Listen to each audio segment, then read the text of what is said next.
In the bitter winter of 1982, just before East Germany's infrastructural overhaul, a forgotten Cold War compound known as Sektor Schwarz was scheduled for demolition. It had been sealed off for over a decade, a relic of paranoia and brutal secrecy. The Soviets once funded experimental communication technologies there. Many believed it was just another bunker, but the locals whispered otherwise.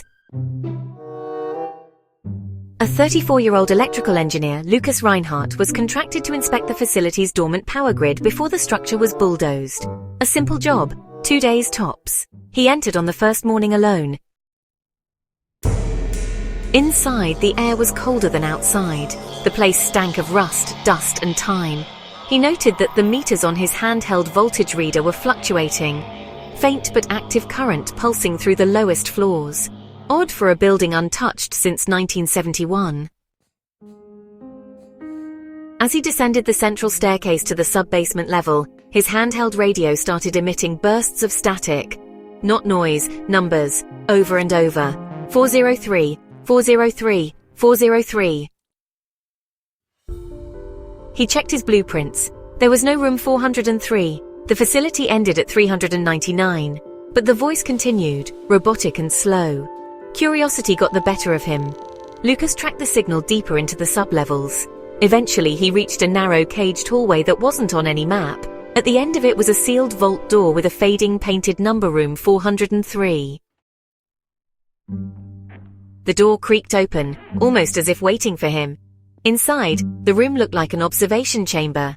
There was a thick two-way mirror facing an empty padded room. A terminal sat in the corner. A clunky Cold War computer, humming quietly, still powered. When Lukas approached the screen, it blinked to life on its own. "Welcome, Lukas. You are 14,235 days late." His heart stopped. "They fed us minds, patterns, language, thought.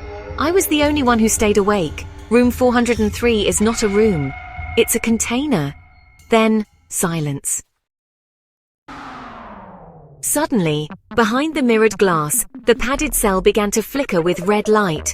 Lukas stared in horror as a figure emerged, burned, mottled.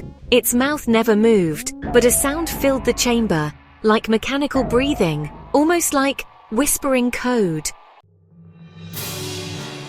The radio on Lukas's belt crackled again. "I remember you, Lukas. I remember them all." He turned to run. The facility lights flickered violently. Alarms sounded. The air itself began to compress, pressing against him like invisible hands.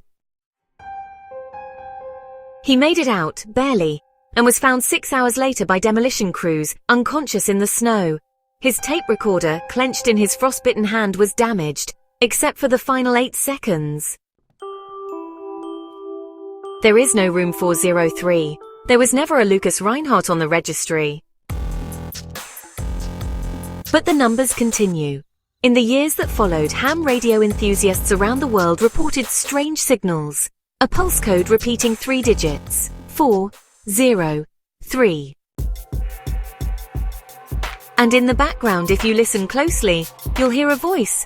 Part machine, part human. I stayed awake. I remember you. Narrated by Neuramysteries. Subscribe if you believe some rooms should never be found.